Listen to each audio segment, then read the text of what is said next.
Brazil দলে Vini Raphinha নয় বরং ইগোর থিয়াগোর মতো ডেডিকেটেড খেলোয়াড়ের নাম তালিকার ওপরের দিকেই থাকা উচিত।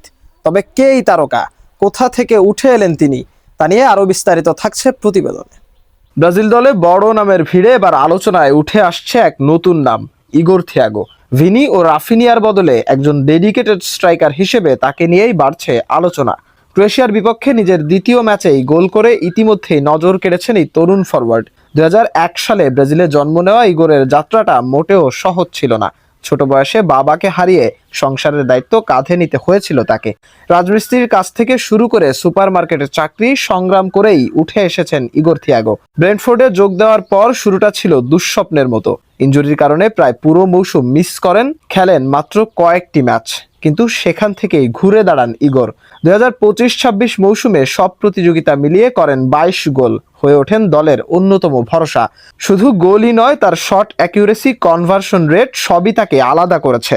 ধারাবাহিক পারফরমেন্সেই জায়গা করে নিয়েছেন আনচেলত্তির নজরে। আর সেই ধারাবাহিকতাই এখন তাকে এনে দিয়েছে ব্রাজিল জাতীয় দলের জার্সি। ইগোর থিয়াগোর গল্পটা আসলে শুধু ফুটবলের নয়, এটা লড়াই, ধৈর্য আর ঘুরে দাঁড়ানোর গল্প।